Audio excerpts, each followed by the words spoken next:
خیال رکھیے. ہم نے پڑھا تھا وہاں خیال تھا کہ آگے کور ہو جائے گا لیکن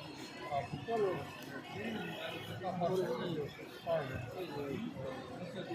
اللہ پاک اپنی تعریفی فرما رہے ہیں اور ساتھ ہی لوگوں کو بہت خوش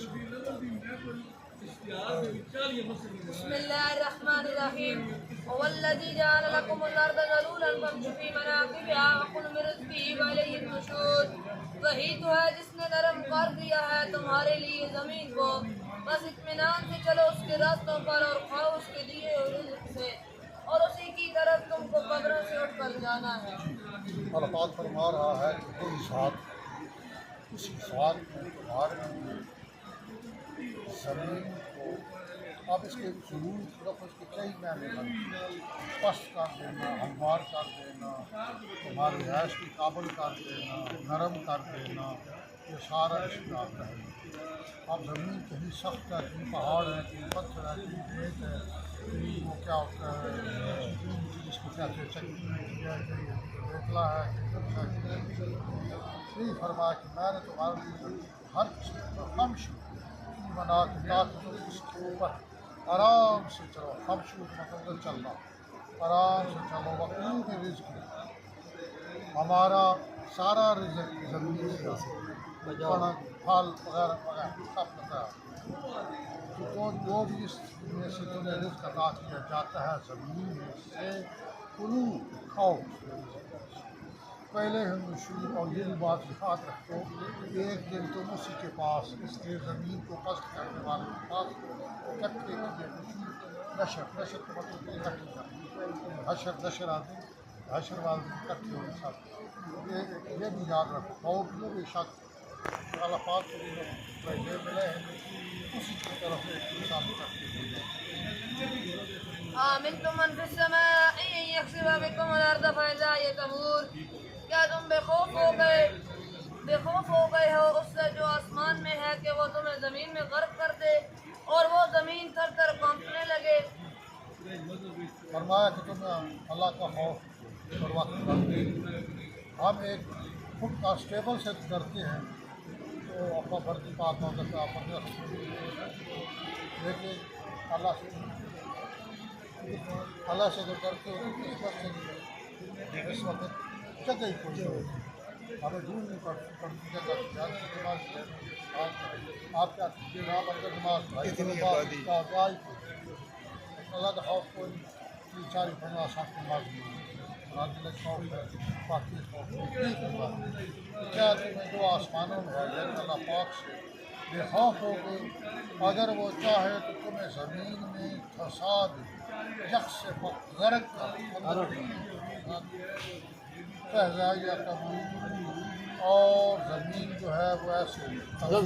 تھر کانپنا زلزلہ جسے آپ کہتے ہیں زمین تھر تھر کانپنا. آمنتم من فی السماء ان یرسل علیکم حاصبا فستعلمون کیف نذیر. کیا تم بے خوف ہو گئے ہو اس سے جو آسمان میں ہے کہ وہ بھیج دے تم پر پتھر برسانے والی ہوا، تب تمہیں پتہ چلے گا کہ میرا ڈرانا کیسا ہوتا ہے. کیا اس ذات سے تمہیں بے خوف ہو گئے وہ اگر چاہے تو تم پر ایسی زوردار ہوا بھیج دے جو پتھر کو اڑا جیسے ان کے ساتھ علیہ السلام کی قوم کے ساتھ برسات جاتی ہے وہ پتھروں کی بارش تم پر کر دے ایسی ہوا بھیج پتھر اڑ کر تمہارے اوپر پڑے. فتح کیا فرق اس وقت تمہیں پتہ چلے گا. اگر ایسا کر دیا نا اللہ نے کرنا نہیں تو آپ صلی اللہ علیہ وسلم کے ساتھ وعدہ ہے آپ کی دعا کبھی میری اوپر پر اس قسم کا عذاب نہیں آئے گا جیسے پہلی قوموں پر آئے گا. اور پھر تمہیں پتہ چلے گا کہ ہمارا ڈراوا ہمارے ڈرانے والا یا ہم کا ڈراوا کیسے ہے. وَلَقَدْ كَذَّبَ الَّذِينَ مِن قَبْلِهِمْ فَكَيْفَ كَانَ نَكِيرِ. اور جو لوگ ان سے پہلے گزرے انہوں نے بھی جھٹلایا، خود دیکھ لو کہ ان پر میرا عذاب کتنا سخت ہے. تم سے پہلے مسلمانوں کو خاتم ہو کر فرمایا کہ تم سے پہلے بہت سی قومیں ایسی تھیں جنہوں نے ہماری پیغام کو جھٹلایا. اب آپ کا تفصیل کیجیے. جھٹلایا فکا فکان نکیر. پھر تم نے دیکھا قرآن پاک میں پڑھا سنا پھر ہمارا پکڑ جب ہم نے ان پر عذاب بھیجا پتھر، کسی پر بارش کا عذاب، کسی پر پتھروں کا عذاب، کسی پر زخم کا عذاب، کسی پر کڑک کا عذاب، زوردار کڑک کیا فکار رکھی ہماری پکڑ، ہمارا عذاب کیسا ہاں جی أولم يروا إلى الطير فوقهم صافات ويقبضن ما يمسكهن إلا الرحمن إنه بكل شيء بصير. کیا انہوں نے پرندوں کو اپنے اوپر اڑتے کبھی نہیں دیکھا؟ پر پھیلائے ہوئے کبھی پر سمیٹ بھی لیتے ہیں، نہیں روکے ہوئے انہیں کوئی فضا میں، بس رحمان کے بے شک وہ ہر چیز خوب دیکھنے والا ہے۔ یہ ایک روزمرہ کی چیز فرمایا کہ کیا تم نے پرندوں یا پرندوں کو نہیں دیکھا کہ وہ آسمان پر اڑتے ہیں اور اپنے پر مارتے نہیں پھیلائے رہتے ہیں، کبھی کبھی پر جو ہے وہ ایسے سمیٹ بہترین مثال، دو مثالیں ہیں اور بھی میرے پاس دو مثالیں، ایک تو ہل، پیشاب ہل کہتے ہیں، یہ ہر وقت وہ اونچائی پر جا کر اپنے اور گھنٹوں کے حساب بشک کسی دن کو شاید جانے کی دوسری چیز افسوس کہ وہ اب ختم ہو گئی ہے، کم از کم پاکستان میں ختم ہو گئی گرد جس کا گرد، اردو میں گرد کا گرد اور پنجابی میں گرد، تو ہم نے جو ٹیکے لگائے نا جانوروں کو، بھینسوں کو ٹیکے لگائے، کیا ہوتا ہے دودھ دینے کے، گھوڑوں کو ٹیکے لگائے طاقت میں، وہ جب مرتے ہیں، اب گھوڑا خاص طور پر مرتا ہے تو حلال نہیں ہوتا، وہ باہر پھینکا، اور یہ بڑی مفید شہر تھی، بچپن میں آپ کو یاد ہوگا پھینکتے تھے آرام ہو جائے، اور دار پتھرے ان کو کیسے پتہ چلتا تھا، پہاڑوں میں دار کی دار آ جاتے تھے اور وہ بھنگار کی کیسے، اور آپ کو یہ بھی ایک عجیب و غریب بات بتا دیں کہ جس نے پہلے جہاز ایجاد کیا تھا اس نے گدھ کے اڑنے سے یہ سبق سیکھا تھا، گدھ اڑنے سے پہلے دوڑتی ہے،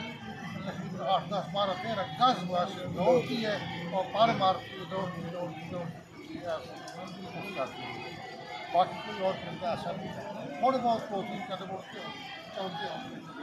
گدھ، اس نے بتایا تھا کہ میں نے گدھ کے اڑنے سے جہاز کا آئیڈیا میرے پاس ایسے بگا کر چلایا جاتا تھا، تو گدھ بڑی مفید جانور تھا، حرام تھا، بد شکل تھا، کچھ بھی تھا، لیکن وہ فوراً صفائی کر جاتا، ہم نے وہ زہر والے ٹیکے جانوروں کو لگایا، جانور مرا تو وہ گدھوں نے کھائے، ان کے مردے فیل ہو گئے، آپ پاکستان میں آنکھ میں ڈالنے کے لیے انڈیا میں نہیں پتہ یہی فرمایا جاتا، وہ گدھ بھی ایسے پر پھیلا کر کئی گھنٹے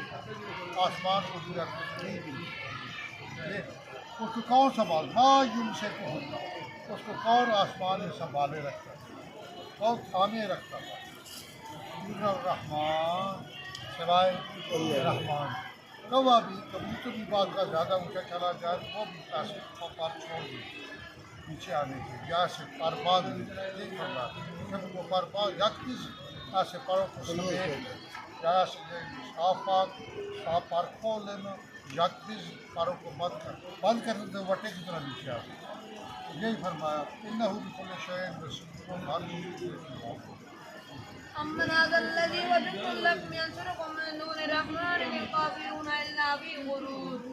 اے منکرو کیا تمہارے پاس کوئی ایسا لشکر ہے جو تمہاری مدد کرے خداوند رحمان کے علاوہ؟ بے شک منکرین دھوکہ میں مبتلا ہیں۔ فرمایا کہ آپ پوچھو ان سے ذرا کیا تمہارے پاس کوئی ایسا لشکر ہے کافر جو تمہاری مدد کرے گا اللہ پاک کے مقابلے، اللہ پاک کو انسان بیچارہ ہے، سیکنڈ سے پہلے اللہ پاک سے کہا انل کافر الا فی غرور، یا غرور کا مطلب تکبر نہیں ہے، غرور کا مطلب دھوکہ اور فریب، کافر کو سوائے فریب میں دھوکے میں مبتلا ہے، بہت بڑی شے ہے، سارا دھوکہ ہے، اصل میں غرور کا مطلب دھوکہ بھی ہے، تکبر بھی ہوگی، مین مطلب اس کا دھوکہ فریب۔ أمن هذا الذي يرزقكم من أمسك رزقه بل لجوا في عتو ونفور. کیا کوئی ایسی ہستی ہے جو تمہیں رزق پہنچا سکے اگر اللہ تعالیٰ اپنا رزق بند کر لے؟ لیکن یہ لوگ سرکشی اور حق سے نفرت میں بہت دور لے کر گئے۔ فرمایا رزق دینے والا صرف اللہ پاک کی ذات، اس کے طریقے ہیں، کسی کو نوکری دے کر رزق دیتا ہے، کسی کو کھیتی باڑی سے رزق دیتا ہے، کسی کو باغات سے رزق دیتا ہے، کسی کو کوئی طریقہ، ہر ایک کا اپنا اپنا رزق ہے۔ ہر کوئی جس طرح کبوتر کو بھی رزق ملتا ہے، کسی کو وفاق تک ملتا ہے، چڑیا کو بھی ملتا ہے، کوے کو بھی ملتا ہے۔ اس وقت کوئی پرندہ بھوکا اس پہ درختوں پر نہیں بیٹھتا، لیکن ہے کیا تم نے پرندوں کو نہیں دیکھا کہ جب وہ نکلتے ہیں صبح کوٹا خالی ہوتا ہے، لیکن جب رات کو درختوں پر بیٹھ کر کوٹا بھر، ہمیں تو پتہ ہے ایک بات یہ نہیں کہ چلو جو ہمارا گھر ہے وہاں جائے گی، آگے صبح پراٹھا پکا ہوگا، چائے بنی ہوگی، لسی ہوگی، ہوگا جو بھی، لیکن پرندوں کو تو آپ کوئی نہیں پتہ نہ ان کے باقاعدہ گھر ہے۔ اتنا گھر ضرور ہے کہ رات کو اس طرح پر جائیں، اس طرح پر بیٹھتی ہے، وہاں پر کھانا وانا تو کوئی نہیں، کھانا تو انہیں کوئی چاہیے نہیں۔ یہ اللہ پھر بھی اللہ پاک کو نہیں پتا، یہ اللہ پاک فرما رہا ہے کہ میں اگر رزق تمہارا امسا کا رزق ہوں، روک لوں،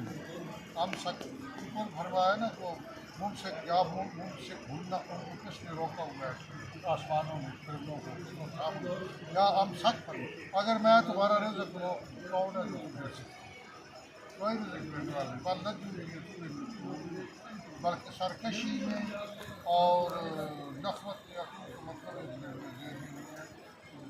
نفرت میں سرکشی اور نفرت میں حقوق نفرت حقوق سرکشی بالکل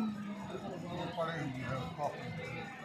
أفمن يمشي مكبا على وجهه أعدى عمن يمشي سويا على صراط مستقيم، کیا وہ شخص جو منہ کے بل گرتا پڑتا چلا جا رہا ہے وہ راہ راست پر ہے یا جو سیدھا ہو کر صراط مستقیم پر گامزن ہے؟ جو فرمایا کافروں کے لیے جو منہ کے بال گرتے پڑتے چل رہے ہیں، سال بھی نہ ان کا کوئی ہے نہ ان کا کوئی بنائی ہوئی ہے، کیا کہتے ہیں فرضی بنائی ہے اور اس پر چل رہے ہیں، اور وہ جو سیدھی راستہ صراط مستقیم پر چل رہا ہے، کیا وہ آپس میں برابر ہو سکتے؟ ایک بندے کو ٹھنڈے لگ رہے ہیں اور ایک پختہ سڑک پر چل رہا ہے، دوسرا کچی جگہ پر اور پتھروں کے درمیان چل رہا ہے، کیا دونوں برابر ہو سکتے ہیں؟ فرمایا آج ختم ہو جائے انشاءاللہ کل مکمل ہو جائے گا، آج ہونا چاہ رہی تھی وقت نہیں رہا، انشاءاللہ کل